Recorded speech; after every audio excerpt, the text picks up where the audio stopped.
Stand by for broadcast. You're listening to Inside Air, a behind-the-wire view of the Royal Air Force, its people, technology and operations.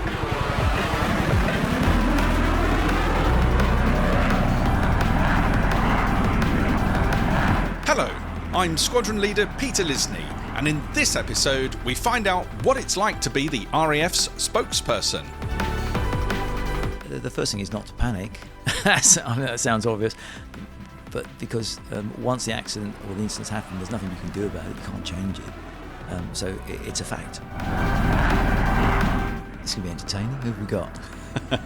Is it Johnny Beale? No. This is Johnny Beale at the BBC, talking about Tinny. If only we could do more with media, more positive stories, and make yourself and others smile. That would be a great way for us to communicate better. Also, in this episode, we'll reheat a few stories just in case you missed them, and we'll be finding out who is under the hat this week. What's the best thing about your job? 100% the people and the variety of people that you work with. The team is fantastic. Find out who is under the hat at the end of this episode. Now.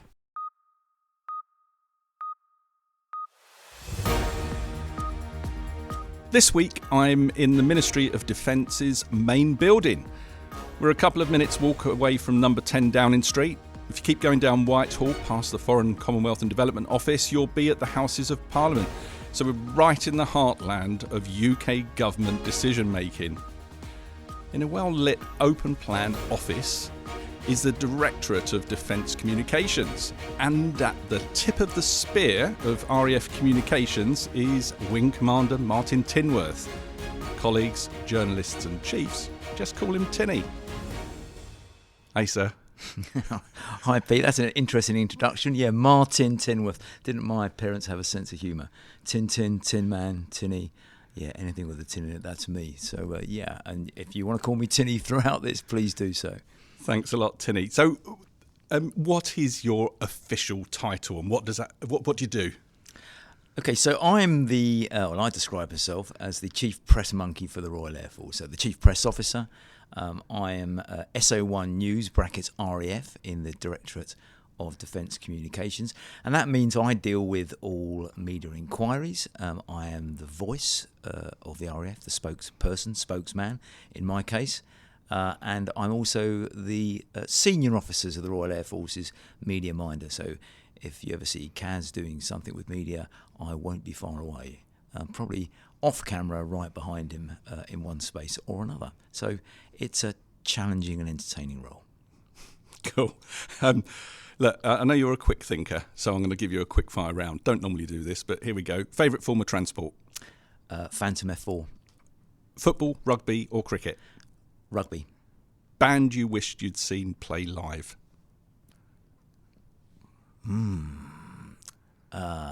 Oh, come on. ELO. ELO. Okay. That's probably the truth. We'll talk about truth later. Forage cap, SD cap or beret? Forage cap. Favourite newspaper? I work in media. I don't really have a favourite newspaper. But entertainment-wise, it's got to be The Sun, I suppose. Okay. Just for the headlines. Ever the diplomat. Half-truth quicker or whole truth slowly? Crikey. It's got to be the whole truth slowly, unfortunately. And that's what we do. Everything too slowly. Okay. More of that to come. Right. Now, you are a former Tornado navigator. Whoa, hang on, Pete. Back. Okay. Back. Let's start in 1982 when I applied to join the Royal Air Force. I was still at school. Yeah, you tell me. This is my 42nd year in the Royal Air Force. I applied to join the Royal Air Force in 1982 during the Falklands War and was turned down. The RAF then came back to me in 83 and asked if I'd like to be an apprentice when I joined. So I was an engineer first, an apprentice, an engineer, worked on Chinooks. That's the start of my career. Then I got commissioned at RAF Cranwell. Then I went into navigator training, Finningley, closed. There'll be a sequence of these coming through this chat. And then I went to F4s via RAF Brawley Hawks, Brawley closed, and then to Wildenrath in Germany, where they closed the station and the Berlin Wall came down, closed. And so I was an F4 aviator before I was a Tornado aviator.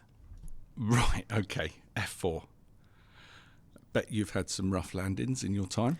The F4 was a beast. I loved it and hated it. I was sick quite a lot when I first started flying it. It was you could always see what was going on behind you, but nothing in front of you. The whole experience of sitting in the back of an F4 was both frightening, exciting, exhilarating, but a pretty awful aircraft in many respects. But it looked fantastic. Yeah. How did landing this job compare? I mean, a lot of water's gone under the bridge since I was flying F4s. And yeah, I had some interesting moments in Tornadoes and F4s, but this job is completely different sort of pressure. It's not about operational effects per se, as flying is, but it can have more significant consequences if you get it right or wrong. So there are plenty of bumpy landings in amongst my time in what was the Director of Media Communications when I first joined here, now Director of Defence Communications, but more of that to come. But yeah, it's a very I'm not going to keep saying challenging, but it's a role where you can do things and have an effect very well or very badly. Yeah. Could be a bad day for sure when you get things wrong here. Yeah, absolutely. And people have been sacked from this department for getting it wrong. So yeah, I think that's an interesting thing. Certainly from a Royal Air Force perspective, is the opportunity for error and the consequences of that are huge, and can get you in and the service in big trouble. So therefore, you have to know what you're doing, and you have to be sure of how to play the game and what rules you're playing by as well. So yeah. Today's news is tomorrow's P45 if you get it wrong. Yeah, I mean, some people say chip paper, clearly, but yeah, P45 it could be, and has been for some unfortunate people, but not for me. I've been doing this for far too many years now, starting way back in 2009. Okay. But more of that in a minute, I guess. Okay, good stuff. Now, I was, lucky to stand in for you once for a week, a few years ago. It was a stupid question I asked you. I asked you, what do you do what happens when you go on leave? And you were like, oh, Pete, I'm going on leave in a week's time. Why don't you come and do the job? And goodness me, I did it for a week. It felt like a lifetime. Yeah, I think the people that aren't familiar of the process and the pitfalls, then yeah, absolutely, it's very difficult to get into that mindset of being confident enough to speak to national media and get the information they require and shape it accordingly. So it's all about the facts, and that's what I say to anyone when I'm asking them for information, is I must have the facts. Once you've got the facts, you can then shape them, and you can then try and put the best spin, inverted commas, on it to protect the reputation of the Royal Air Force, or improve it, or get proactive or reactive communications out. So, but it takes time to understand the process and how you do that. And sometimes the timescales are so rapid as well. I can get a phone call now, and I could have a deadline of 4:00 this afternoon. So it's normally a Friday, because I know when I did work at Air Command for a while, a few years back, and the Tinny call would come in about 3 or 4 o'clock Friday afternoon. Everyone else had gone home, and you'd say, Peter, there's been an incident at whatever station. Find out, let me know. Yeah, that's how long the phone call lasted. Yeah, exactly. I just need the facts. Just give me the dirt, because there's nothing. There's an imbalance. Journalists will get information, and they will have to check it to some extent, but then they'll come to the Ministry of Defence, to the RAF, for the truth, and what our position is, and therefore you've got to understand the dirt, the real truth of the story, so that you can form your position. If you haven't got the facts, if people are telling you what they think the media want to hear, and that's another crucial difference, facts versus, we don't really want to talk about that. Don't tell me what you don't want to talk about. Just give me the facts. Then we can discuss what we are going to say and how we're going to say it. Now, if it's classified, then I still need to know the facts. Classified, not classified, secret, not secret. It doesn't make any difference to me. Just give me the facts, and then we can work with that. And I'll work with the RAF to shape our position. But without the facts, we're nothing. Now, you talk about Friday afternoons. That depends on the journalists as well. Well, that was because of the Sundays, wasn't it? Some of the Sundays would come to you on a Friday, but other journalists would come to you on a Friday hoping that you couldn't get them an answer, and therefore they could run their story as it is. So, there are scrupulous journalists and there are less so. And it's about relationships with those individuals as well. We'll come back to that as well later. So you talked about your job title of being spokesperson. You mentioned you have a few job titles, don't you? Just go through the list of who you are. Today I'm going to be. And it changes a few times a day, doesn't it? Well, it can do, yeah. So officially, if you see anything that says an RAF spokesperson said, that is me. If you see something that says an MOD spokesperson says, that could be me, because I work in the Directorate of Defence Communications. So if it's an MOD or a tri-service subject, I might have worked on that, but that could be me releasing that information then. If you see a defence source, that could be me, because that would be me talking to a journalist, not officially, but giving him information to shape his story. If you see an RAF source, that could be an RAF senior source, or whatever, or just a source, that could be me. So, hats various, dependent on what your message is. The official message will always come from a spokesperson, but a source I could be any of those. Are you ever deniable?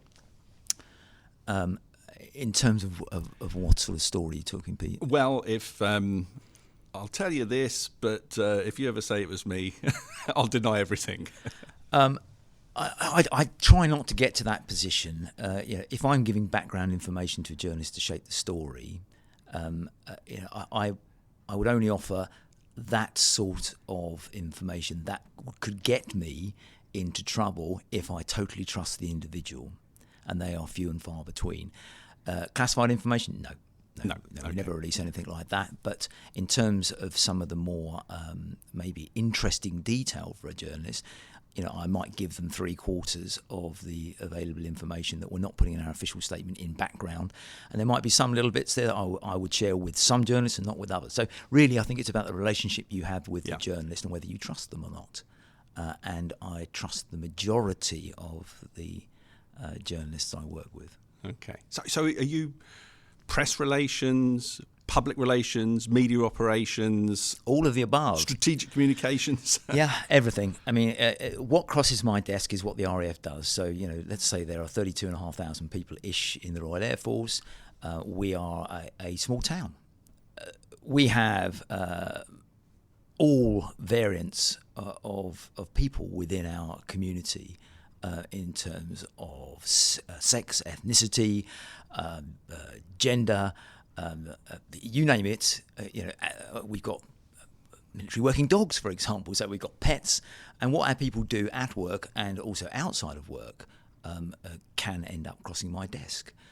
Whether it's good things like people doing charity work, or operational things, i.e., flying the aircraft, or intelligence gathering, or whatever, to drugs in our community, or theft, or sex, or whatever. So anything that human beings do in a community that size that is noteworthy and newsworthy, then that may cross my desk, and I may be asked by media for commentary on that, of what our position is, both proactively and reactively, i.e., them coming to me with a bad news story. That's probably 70 to 80% of what I do, or a good news story. So this is great. This is what we're doing today.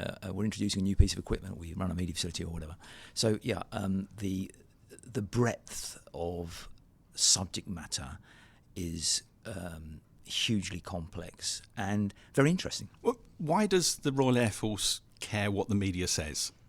It's all about reputation. There's so many strands to that question, Pete. I could probably babble on for far too long.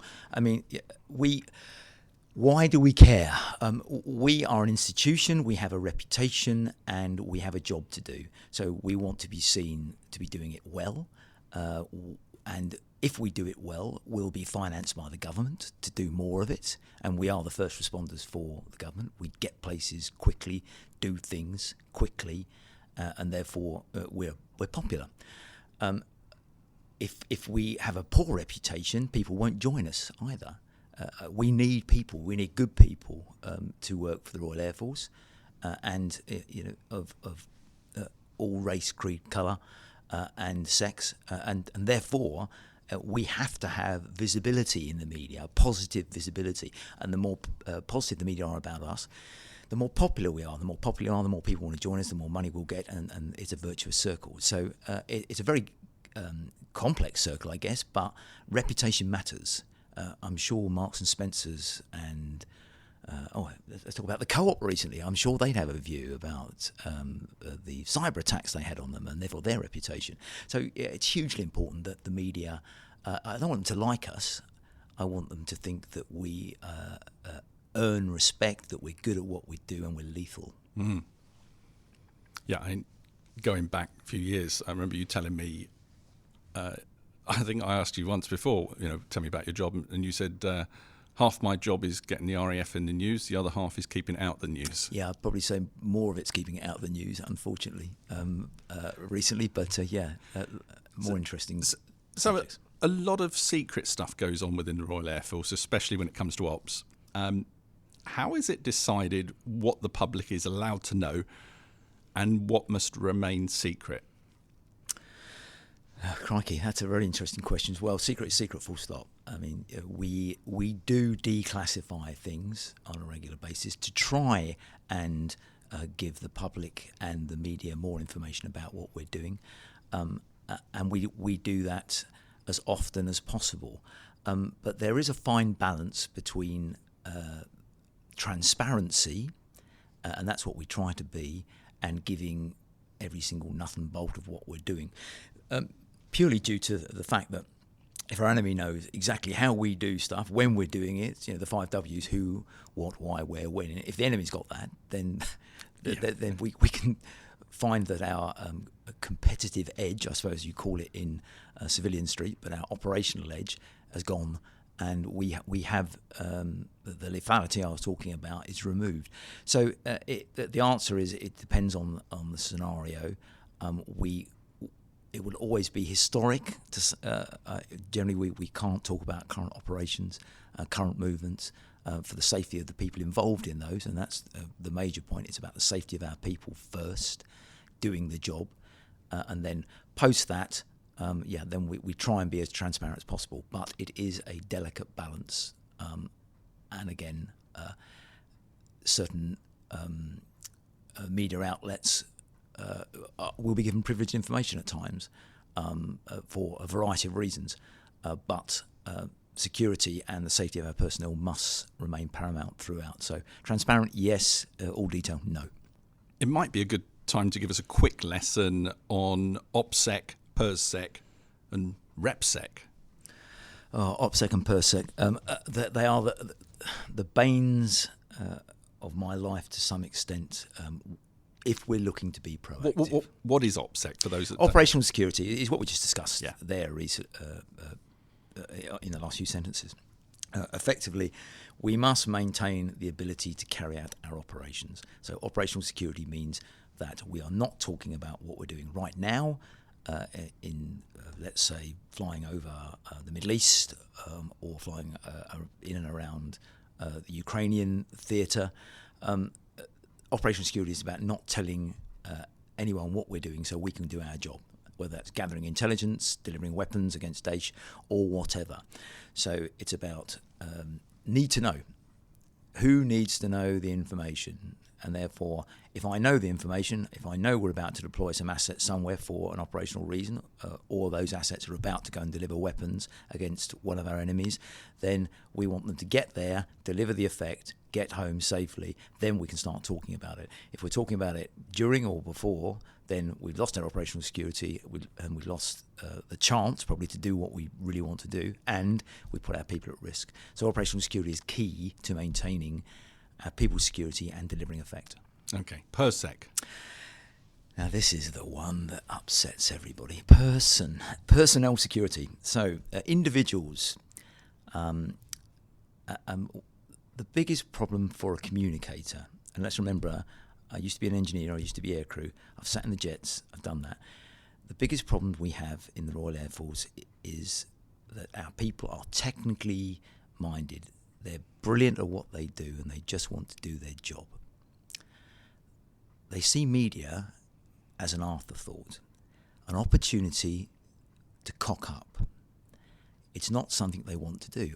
I'm just doing my job. Let me get on with it. I don't want to talk to the media. Why do I want to talk to the media? I'll tell you why I want you to talk to the media. Because going back to the point I made earlier about reputation, about the Royal Air Force showing its lethality, how good our people are, improving our reputation, getting people to want to join us, etc., we can only do that if we communicate well. And we can only scare our enemies, i.e., if we want our enemies not to do things, then we have to convince them that we're very good at what we do and that there will be consequences to their actions. So the only way we can do that is by showing them how we do that, whether it's showing what we're doing on operations or on training or exercise or whatever. I'll get to the question in a minute, Pete. So we have to have people talk convincingly to the media, to get in front of the camera, to go on the mic like I'm doing now. We have to communicate, and therefore we need people to do that, because if we don't have people to do that, it's not believable. And the lower the rank, generally the better, because people believe people like AS1 blogs, like Flight Lieutenant Smith. They see them. It's the boy next door, the girl next door. They see them and they look at them and think, I believe them. Politicians, maybe not as much so. Senior officers, maybe not as much so. So we need people in front of the camera. Now, can I demand anyone gets in front of the camera or talks to the mic? No. No, the straight answer is absolutely not. We have to have volunteers. And therefore, some people will think, if I go in front of the camera, my ability to not be visible to the enemies of the state or terrorists or anyone that might do me, my family, or anybody no harm is compromised. So I don't want to be in front of the camera. I don't want my name out there. I don't want to do it.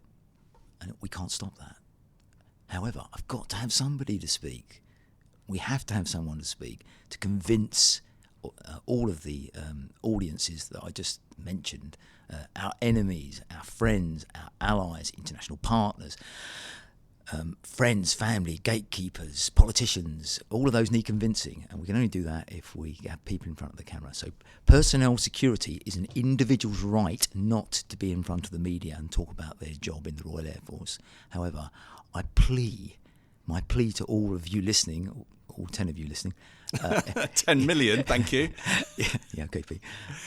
My plea is we've got to get people out there, and it's something that is part of our job. It shouldn't be an afterthought. Well, information is part of warfare. Yeah, absolutely. Today. Communication is a key to every single thing of what we do, and if we get it wrong, then we fail.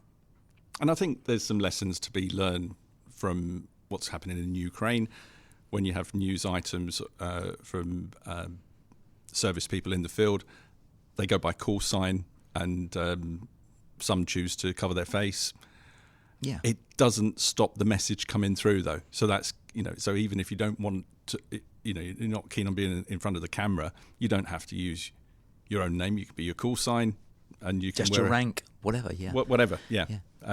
And you can turn your head so no one can actually see your face. Yeah, absolutely. So it's a mindset. It's about education, and hopefully people listening to this will understand, or maybe understand a little bit more, how important communications is. Deterrence, communications is key to any form of deterrence. If you cannot convince somebody about your argument because you're not talking about what you do, how you do it, then you will never deter anyone. So we keep talking about the nuclear deterrent. The armed forces are a deterrent, and Chief of the Air Staff, Sir Rich, has been talking about this recently quite a lot in his speeches. We have to deter, because if we don't deter, it gets really expensive really quickly. And let's go back to Ukraine, shall we? Have a quick look there. On both sides of the fence, it's expensive, nasty, dirty business if you get it wrong. Somebody got it wrong in Ukraine, and so we mustn't. And therefore, we have to communicate. We have to deter. It's got to be central to what we do. Now, RepSec, it's not in the doctrine, reputational security, but a lot of people talk about it. How do you feel we're doing as far as the balance between balancing the risk of being a bit edgy, a bit new, versus just doing everything to protect the reputation? Yeah, it's a difficult one, and it's a fine line. Top Gun recently, you've probably seen on the television. Again, some people love it, some people hate it. Has that been good for the reputation of the RAF? I think so, yeah. But it's about audiences again, though. So is that programme designed for people like you and me who are inside the RAF? Is it about improving the reputation as we see it, or as the external audience sees it? The answer to that, in my view, is that it's got to be the external audience. It's focused on the external audience and some of the groups I talked about earlier. So reputation, in terms of what we put out, has to be an important factor to any large institution, whether it's a company that's selling things, and we're selling stuff. We're selling weapons that we deliver to our enemies, and deterrence, as I've mentioned before. So do we get it right all the time? No, we don't. And we can be bureaucratic and slow in our communications. We could do that a lot better. But we have to. We are an institution, and there are layers of bureaucracy and hoops we have to jump through in terms of clearances to communicate. So I don't think that's going to change. So I think we do the best we can, Pete, within the constraints we're working, and that will not change. Okay. I mean, staying somewhat on that area, very occasionally bad things happen in the Royal Air Force. Things go wrong. Could be an accident, or someone individually does something wrong. And that will attract media attention. How do you, Tinny, get involved in those situations? Okay, I've got to be first with the facts. So let's go right back to the start. So let's say there's an aircraft accident, and I've sadly been the lead communicator on several large-scale accidents over the last 15 years or so, which have resulted in deaths of Royal Air Force personnel. And the first thing I want to know, I have to know, are the facts. So the information I may see on social media first, because other people might talk about it, but then I'll go into the Air Force via the Air Secretariat and the duty operations team and duty personnel in the media area and say, right, what is going on, and get all the facts possible. And then the first thing I'll do is I'll put out a holding statement, because media, my phone will be ringing off the hook, and I'll just put out a media statement to all of the major national broadcasters and contacts I've got, just to say we're aware of an incident involving X, Y, or Z at a location, and whether the police are involved or not, I might mention that. But it'll just be a holding statement while I gather more facts. So we stall. Basically, is what it comes down to. You stall at the start with a holding statement, and then get more information, and then fill in the gaps as you go. How do you decide what to actually say, and when to say it? Well, you get it out. You've got to get something out rapidly, straight away. What do I say? Well, I'm speaking for the RAF, so the RAF can confirm that. we're aware of an incident at insert station involving insert personnel or equipment. It's a standard format, it's really what I'm saying, for a holding statement to start with whilst you gather more information. Now, clearly, if it's visible to all and sundry public, let's say there'd been an accident at an air show or something like that, and there's 50,000 people looking at it, then you've got to be a bit quicker for obvious reasons. But again, the format is the same. Effectively, but the template's stuck in my head, and I could write it down for you if you wanted to. But Well, so we have media and communications officers every RAF station. Some have been doing the job for a very long time. Some probably started last week. What tips do you have for our MCOs when it comes to the crisis communications? Golly, yeah, you're right. And let's just unpack that slightly. So, professional communicators in the Royal Air Force. Yeah. Discuss. How many have we got, Pete? Well, I think you're looking at him. In general terms, there is no professional communications branch. I mean, we've been talking about it for many years, and we're still talking about professionalisation now. Going back to your question about the media and comms officers on station, some of them are not treated like media and comms officers. Some of them are treated like either public relations or visits officers to some extent. How would I tell them to deal with crisis comms? Give me a call, because I've been doing it for so long, and because I've dealt with so many crises, whether it's been accidents, incidents, deaths, whatever. Yeah, I would know what to do. But the first thing is not to panic. I mean, that sounds obvious, but because once the accident or the incident's happened, there's nothing you can do about it. You can't change it. So it's a fact. Something has happened. So therefore, firstly, it's not necessarily for them to talk either. That's what I'm paid for. I am the spokes for the Royal Air Force. So pass it to me. Let me get on with my job. But when you do, give me all the facts first. Otherwise, I'll just get angry and start asking awkward questions. Because that's the other thing I do is the first thing I do is put myself not in my seat, but in the seat of the journalist. How would I write this story? And that would be a top tip. Think of the journalist. How are they about to write that story? Do you think they're going to give you an easy time? Do you think they're going to write it positively? Do you think journalists generally write good news stories? Well, I think that's a rhetorical question. So you know that you're probably going to end up with a bad news story, and they're going to try and make it sound as dramatic as possible. So your job is to counteract that, to make it as bland as possible, as factual as possible, and make sure that there's no hyperbole, there's no glorifying the facts. So short, sharp, simple communications with the facts and no more, no less. Good advice, thank you. Now, over the years, you must have worked with numerous TV, newspaper, defence correspondents. Yeah. How'd you get on with them? The majority, brilliantly. I try and form relationships with the major national news correspondents, and I do that for a reason. I want them to know me, know how I tick, know where I am, who I am, and therefore I want to be able to have a relationship that is not purely transactional, i.e. they ask a question, I give them an answer. What do you think they say about you?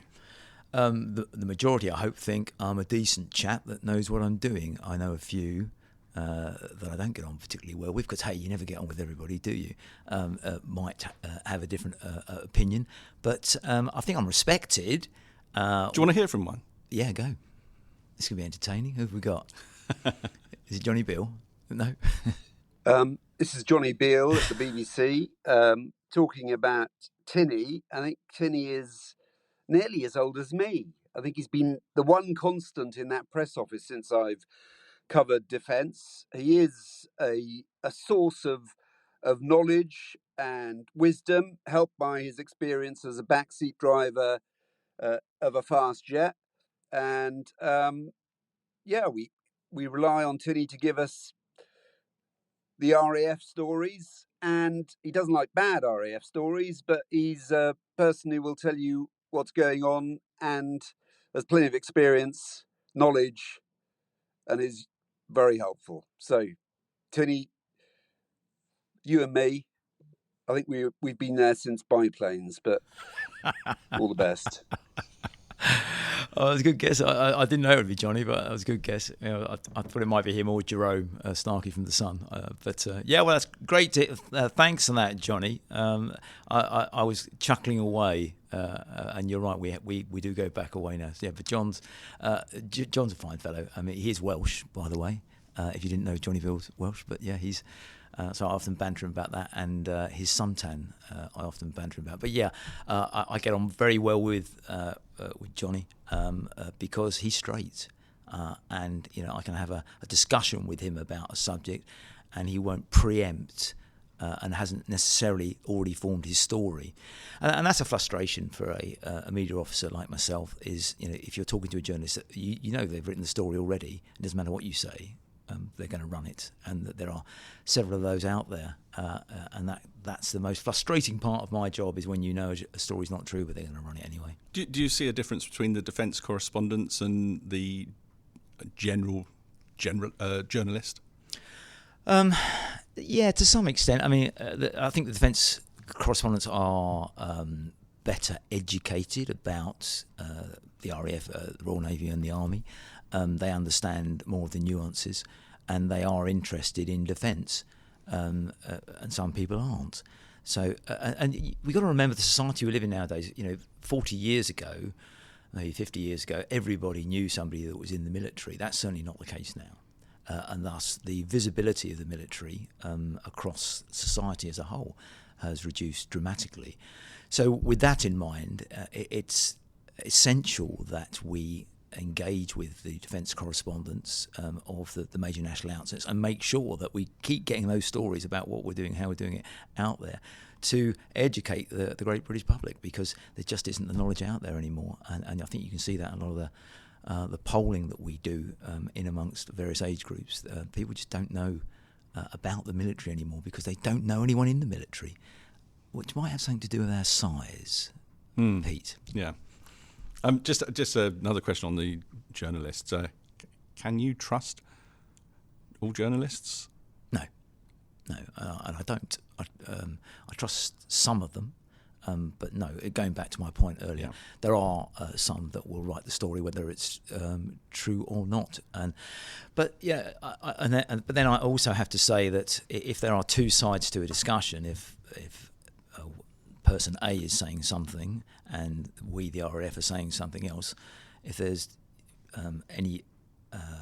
if it's a he said, she said type of thing, then you can expect a journalist to run that story because there are two different opinions and they're allowed to report on opinions. So I'm not being disrespectful of the journalists. I think the majority of them are straight and will give you balance in stories, and certainly Johnny Bill, who we just heard from, he will always make sure that the information that is provided to him is reflected in his pieces. So I wish all journalists would do the same. Some don't, but the majority do. But I think what I'm saying is the majority of the team I work with are honest and straightforward individuals. Can you say, is there any such thing as off the record? No. And that's an interesting discussion in the current climate. But off the record, so let's say that I'm now a senior military officer and you're asking me these questions, and I say off the record, A, B, C, D. What's to stop you then going to somebody else, let's say an MP, and asking them to put a parliamentary question in the House, or a written question, or get someone else to ask the question of an FOI? So there's not really anything, because let's be frank here, if you're talking to a journalist, their job is to generate stories. And the reason they do that is professional pride, and their outlet, the majority, neglecting the BBC, run off advertising. So they want you to read their website, whatever, newspaper, they want you to read it. And the reason they want you to read it is because they're selling advertising all around it, whether that's online or in paper form or whatever. So this is about money generation. And the more interesting the story, the more likely you are to go to that outlet to read that information, whether it's on the television or sent on paper or radio or whatever. It's about advertising, about money. So you've got to be interesting. It's got to be new. It's got to be a new angle. News is new. It sort of says it in the title, doesn't it? It's not old, is it? No, exactly that. So, it's... And people like bad stories more than good stories. Do they? In fact, they like drama. People enjoy conflict, jeopardy. That's the word. Yeah, everything's got to have jeopardy in it, hasn't it? Nowadays, it doesn't matter what it is. So absolutely. But a good journalist will have a story all to himself, an exclusive. That's the first thing they want. They want just information, just they've got it, and just they're out there. And then others will follow them with that story. So to have an exclusive is important. It's got to be new. It's got to be sexy. It's got to be, as you said, some conflicts and jeopardy in there. Great cocktail, mix it all up, and there you go. And then you'll read that outlet, and you will generate money by doing that. So when we first met today, you had a big smile on your face. You seemed happy in your job. What frustrates you about your job? Bureaucracy. Okay. Layers and layers of bureaucracy. I'm an exceptional communicator. I've been doing this job for far too many years, and I know what I'm doing. And the number of layers of bureaucracy to get to communicate about certain subjects is ridiculous. And it's part of being part of a big organisation like the Ministry of Defence. We're never going to be the fastest with the layers of bureaucracy we have, and that comes right from the top. You talked about where we sit right now, and where the MOD sits in terms of the centre of government. We are a huge organisation riddled with bureaucracy, which slows everything down to a glacial pace. Changing the subject slightly, but as the RAF spokesperson over the years, you've been in front of the camera. Have you ever said anything on camera you regretted afterwards? Have I been on camera? Well, I know you've been on camera, but maybe I've seen you lurking. You've been in shot a number of times. I know you never want to be, but have you? No. I'm the person pulling the strings behind the lens, not in front of it. The only time I might have been on camera would have been probably when I was the spokes in Afghanistan, 2010-11. Okay. I'm going to change the question slightly. Still as pointy. Go. You've been media minding people, telling them what to say. After they've said it, have you ever regretted what you told them to say? No. Okay. No, absolutely not. Because if it's a set piece, something really complex, I would have red teamed that with that individual. So let's say Chief of the Air Staff talking about, inappropriate behaviours or something like that.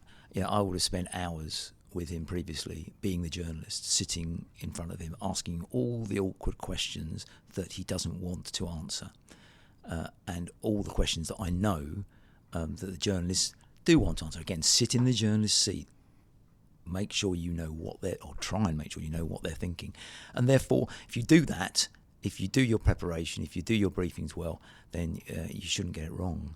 The only people that have said things that I didn't want them to say were generally not RAF. It would be special advisors or officials that happen to think they knew better about something and would therefore offer their opinion without thinking about the consequences. So, no, get your prep right, and then you shouldn't have any issues on the day. All in the preparation. Tell us some of your highs and your lows. Anecdotes. A couple of anecdotes. Historical. I worked with the few, and they were just brilliant. The Battle of Britain few is what I'm talking about here. And way back in the day, I was responsible for the 70th anniversary of the Battle of Britain campaign, and we licensed beer and gin and tea and all sorts of things with logos. And two highs from that campaign. One obviously working with the few, and we were outside of the Churchill war rooms, and we had a Spitfire there, and I had, I think, around about 18 of the few lined up in front of there, and I saw Dame Vera Lynn to my right, and they were just about to have a photo, and I went, Dame Vera, would you like to go and sit with the few? And she went, oh, yeah, I'd love to. So we marched her down the front, sat her right in the middle, and it was on every newspaper front page the next day. It was just brilliant. Lovely. Just brilliant. Not planned, just saw absolutely. the opportunity. Yeah, just that I absolutely love. But working with Geoffrey Wellham and William Walker, and golly, it was just incredible. What a bunch. Great stuff. So that was certainly one of my highs, and I learned about the media from that. Yeah, it was an opportunity, and just it was. I'm sure the picture would have probably still been well carried, but with Dame Vera in it, it just made that little edge, and made it just that little bit more special. Also, during that campaign, just going back to Shepherd's Neame, we licensed them to brew 3 beers, and I came up with a strap line of bravery, sacrifice, and freedom for the campaign, and they did 3 beers. Bravery, sacrifice, and freedom. So you could go to a pub and order a pint of bravery, please. But I found them on the shelves in Tesco. So I saw my own. so and you're pointed, buy that one. yeah. There's the beer that I licensed on the shelf there. And I took some home, which is great. So that was a special time, and I really enjoyed that. On a more negative side, well, I mean, I don't know where to start really. You remember the special times, and those are the ones that make you smile. The variety of negative stories that I've had to deal with, and deaths or whatever else, they're the ones you will always remember them, but they don't make you smile. And therefore, as you can see when I was talking about Dame Vera there or whatever, if it makes you smile, then you've got it right. And I'm pretty damn sure I got that one right, that's for sure. You get a satisfaction from communicating well about negative stories, but it's not the same as a proactive story. So yeah, we must try and do more proactive, I think, would be my parting line. If only we could do more with media, more positive stories, and make yourself and others smile. That would be a great way for us to communicate better. So, advice for RAF commanders who are currently reluctant to be involved in media? Well, firstly, you lead from the front. Get out there. When I was on a squadron, the first thing we need to do is change our culture, and that comes from education. So we've got to start doing this at Cranwell, currently at Holton, or when our training for recruits moves to Cranwell. But it's got to be from day one. We've got to educate our people why we need to communicate, as I've been banging on about for the last half hour or so. And then encourage them to do so. And the only way we can do that is by commanders absolutely leading from the front. So you have to be visible. You have to say, I'm going to do this, and then bring your people with you. Encourage them to do so. And each squadron, unit, whatever, must have somebody senior as their communications, their reputation. Let's say I used to be the XO on 11 Squadron. When I was on 11 Squadron, I wanted my squadron to be the best operational fire squadron. It's all about the training. It's all about the ops. Yeah. Right. How do we know, again, that you're the best fighter squadron of the year? Communicate. So, right. So the XO or somebody of that stature should be in charge of the squadron's reputation, the squadron's communications. Get out there in the local community. Get out there with the MCO. Talk about what you're doing, how you're doing it. Give access to people.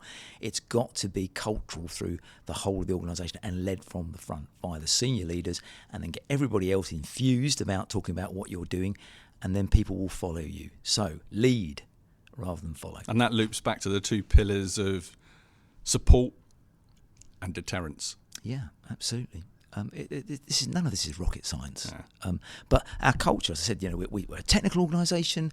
We employ great people, who are technically minded. They don't want to do the fluffy PR stuff. It's not fluffy PR stuff. It's part of your core role. So get on with it. So stand up and join me. I've been asking you, I've been asking you a lot today for advice or advice on behalf of other people. Now let's just turn the table. Journalists, broadcasters, what advice would you give them if they want a scoop, exclusive RAF story? listen. Form a relationship with the people who have the sway, the influence. So form a relationship with the press officers, absolutely, and likewise any seniors in that organisation. You're never going to get to a point where journalists aren't going to run bad stories. But on the same token, if all you ever do is write negative stories about an organisation, then clearly you're not going to get the opportunities that may be available to you. So have the relationships with the individuals, i.e. myself or the chief or his deputies, absolutely. But play nicely, trade. So, if you want to go flying on one of our aircraft on an operational theatre, then if you've written 4 bad stories in a month about the Royal Air Force, then guess what? We might look elsewhere. So there's a balance, I think, and trading with the organisation is the best way forward. So you started here, was it 15 years ago, did you say? 2009, I joined DMC, Director of Media and Comms, in what was the RAF PR department. Crikey, I think it was it 2008 that the Royal Air Force got a Facebook account? It was somewhere around then. What changes have you seen in the defence communications world since your job? What are the big changes you've seen? Well, firstly, a lot less military in it. So this department had probably 2 times the number of military personnel within it. So there's been an increase in civil servants and a reduction in military. I don't think that's a good thing. So that's one obvious change within the Ministry of Defence Communications area. Digital, by all means, we talk a great fight, but we don't do it very well.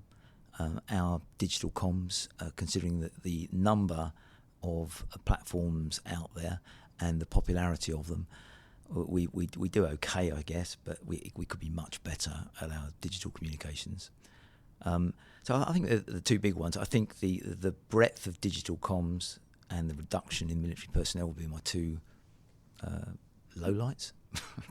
Well, what about tone and the way that information is communicated?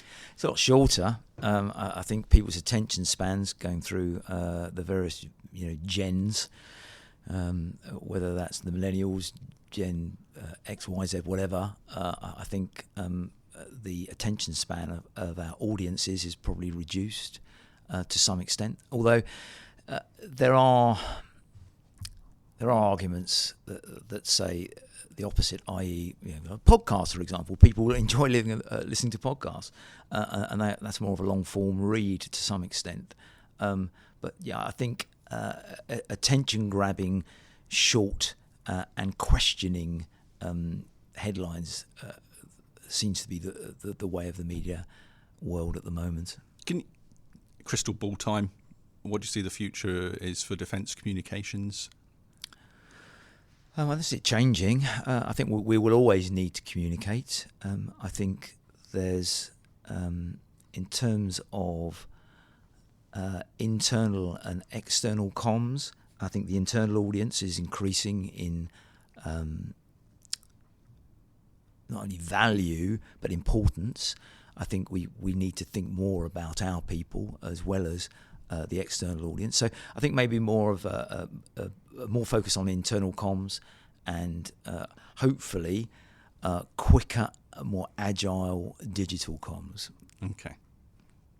Right. Now, my boss, he compares you, Tinny, to the ravens in the Tower of London. Legend is that when the ravens leave, the tower falls and so does the kingdom. What's the RAF going to do when you bang out of here? Well, I've got on my current terms of engagement. Oh, there's another interesting thing, which I didn't know, Peter. But yeah, RAF, you can serve it as a regular full-time member. Remember, I joined in '83. I'll be leaving at 60 years old in July of 26. So this time next year, plus or minus. And therefore, what will happen? Well, the world will keep turning, and there'll be somebody else sitting in my seat, and I'll need to give them a damn good handover. But will they have the experience and knowledge I've gained over the last 15, 16 years? No. It takes you a good year to get into this sort of a job before you start feeling comfortable. And then as the years go by, and as various chiefs have asked me to stay, in amongst out of areas various, you gain massive experience and knowledge, and you can't just pass experience on. That's not possible, no matter how good the handover is. So the Air Force will cope, and other people that have been working alongside me, will have that knowledge and some of that experience. So yeah, I think the answer is the world will just keep on turning, and there might be a few hiccups in the initial period, but I'm sure whoever follows me will be just as capable and just as enthusiastic. If you were to write one piece of advice on a post-it note and stick it in the middle of their monitor to how to do their job, what would it be? One piece of advice. I guess it would be confident in your own ability, because there'll always be other views. Be confident in your own ability and views, or just be confident in your own views. There'll always be other views, but you are responsible for the RAF. And in this department, let's remember, this is a military headquarters and it is a Department of State. So the military will want to do, well, we will do, as we're told by the elected government of the day, full stop. But we will want to do it this way, but the department might want to do it slightly different. And in terms of communications, that will be true as well. What the military are doing in communications and what we want to say might not be exactly what the political or the civil service would want to say. So, but you're here to represent the RAF. Your service, you work for the chief, you work for the king. That's your chain of command, although we clearly work for the government of the day. So you've got to stick to your guns. Some people might describe it as growing a pair. I'm not sure if that's politically correct now or acceptable for a communicator to say, but I just have. So yeah, be confident and stick to your views. What's next for Tinny? Well, I don't know. Well, that comes on to another point, isn't it? I found that one of the guys in our office is a regular at 61. I thought you could only serve to 60, but he's been given an extension. I don't think I want one, by the way. I don't think I need one. Don't you have a motorbike? I do, yeah. What have you got? A Honda 750. Okay, what year is that? It's 2017 DCT, dual clutch transmission cruiser. It's a Grand Tourer sort of thing. Yeah. So you're going to be on the bike? Yeah, I'll be doing a bit of cruising around on the bike. Yeah, absolutely. I mean, I've got a place down in just south of Wadhurst in East Sussex. There's 3 acres with a massive pond and vegetable beds and a stream and woods, all that sort of stuff. So I could lose years of my life just tending to that piece of land. But what am I going to do? I think I'm going to retire, and once I've retired, I don't want to do any of this. I can't see me continuing in communication. I think I've probably done enough of that now. 20 odd years of flying was great. A bit of engineering's been good. Comms has been great. But it's kept me in central London, which I love, and that's where my most of my family are working as well. So yeah, it's been a ride, but not this, Pete, I think is the answer. Good. Well, look, Wing Commander Tinny, thank you for keeping the Royal Air Force in the news. Thank you for keeping the Royal Air Force out of the news. Thank you for being on Inside Air.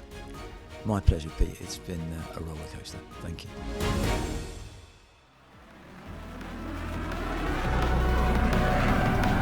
With Reheat for Inside Air, I'm Corporal Victoria Andrews.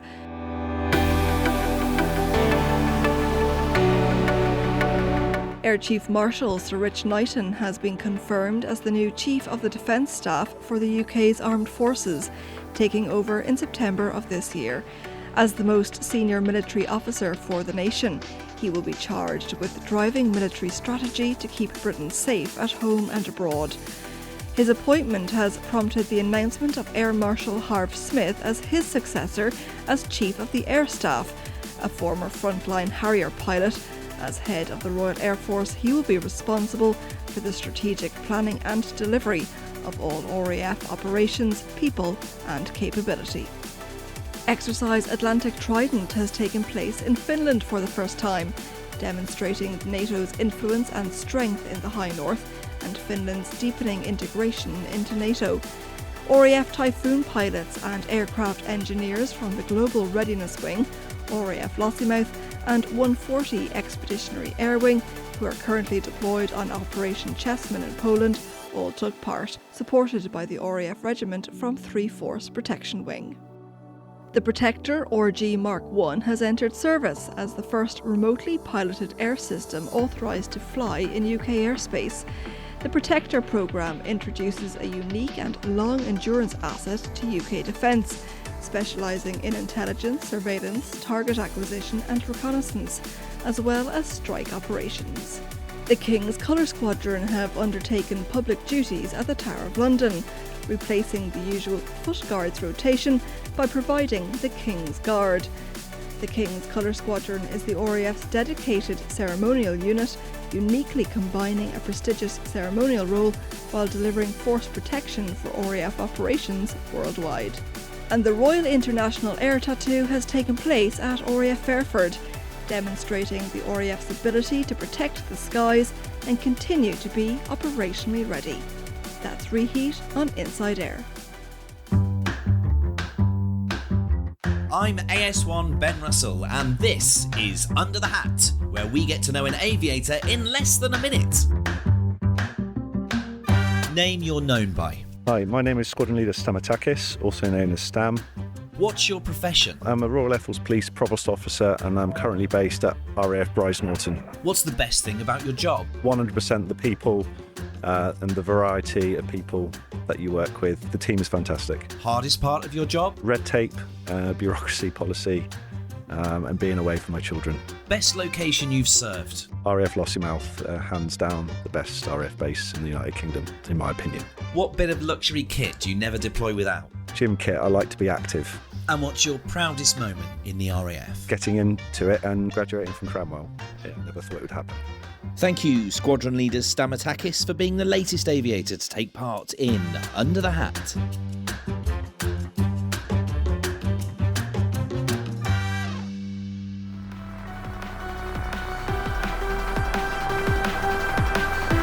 That's all for this episode of InsideAIR. Please give us a review and subscribe on your favourite podcast app, and join us again soon.